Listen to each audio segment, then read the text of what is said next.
Today, we're going on a journey, a 1,000-year story of faith, culture, and transformation, right in the heart of Gujarat. We're going to dive into the absolutely fascinating history of the Momna community. And it really makes you wonder, right? How does a community build its identity over 1,000 years? To figure that out, we're going to trace the Momna's path, all the way from their ancient roots right up to today. So here's how we're going to do it. First, who are the Momna today? Then we'll jump back to their Hindu agrarian roots. After that, we'll look at their centuries-long transformation, check out their unique blended culture, and finally, bring it all home to the modern Momna identity. All right, let's kick things off with where the community is at today.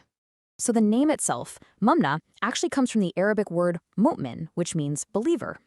They're this really vibrant Muslim community, mostly in Gujarat, India. But what's interesting is they're not just one group. They have a real diversity of Sunni and Shia sects.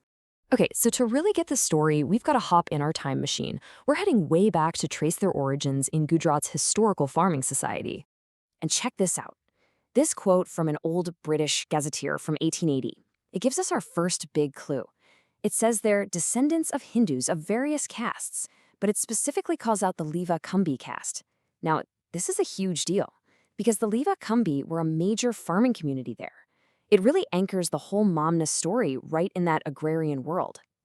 So you're probably asking, how did this huge shift happen?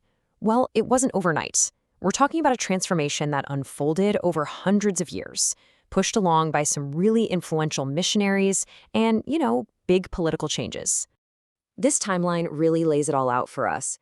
It all kicks off back in the 11th century with a figure named Pir Satgar Nur. He introduces this sort of blended, syncretic form of Islam. Then you see things pick up in the 14th and 15th centuries with Pir Sadruddin and Syed Imam Shah. And later, in the 17th century, things get shaken up again because of political pressure from the Mughal Emperor Aurangzeb. These spiritual guides, the Pirs, were absolutely central to this whole story. So, let's meet the main players. Okay, so each of these guys had a crucial part to play. You've got Pir Sadgar Nur, he's the pioneer, the one who got the ball rolling. Then Pir Sadruddin, he had to be clever, operating under what's called taqiyya during a pretty suppressive time. Pir Hassan Kabiruddin was known for his simple life and these beautiful hymns that drew people in. And finally, Sayyid Imam Shah. He was a game changer in the 15th century, setting up a huge center at Purana.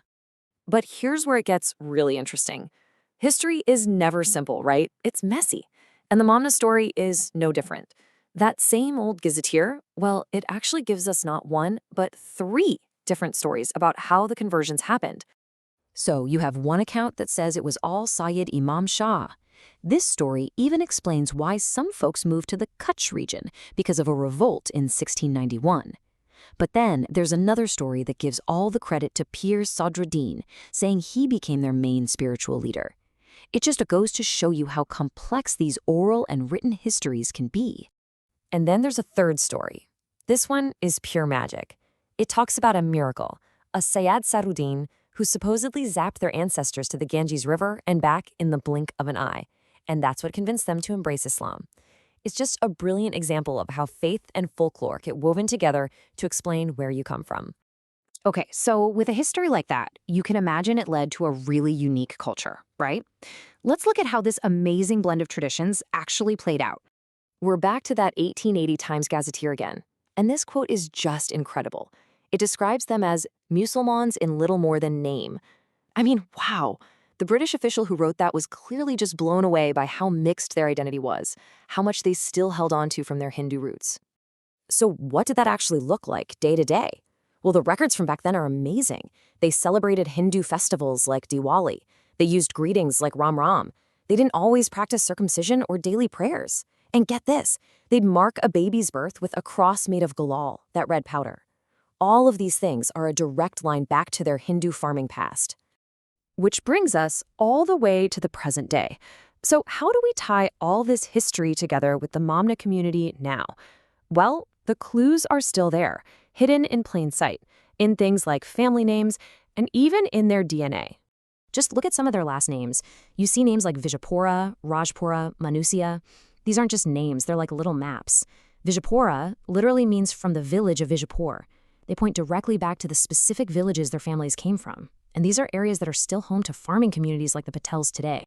But honestly, the most powerful proof, the real knockout punch, it comes from modern science. A recent DNA study of the Momnas from one area, Illol, came back with a number that is just staggering. 100%. That's right. The DNA showed they had 100% Gujarati ancestry. And their closest genetic matches? Modern-day Patel communities, the very descendants of those Kanbis farmers we've been talking about. It's just an incredible moment where science reaches back in time and shakes hands with history and folklore. So, what's the big takeaway from this thousand-year story? The journey of the Momna community is this powerful reminder that identity is never set in stone. It's this living, breathing thing woven from all these different threads: history, faith, culture, migration. It proves you can have deep, ancient roots while your branches grow in all sorts of new and surprising ways. And it kind of makes you think, doesn't it? What are the threads that make up your story?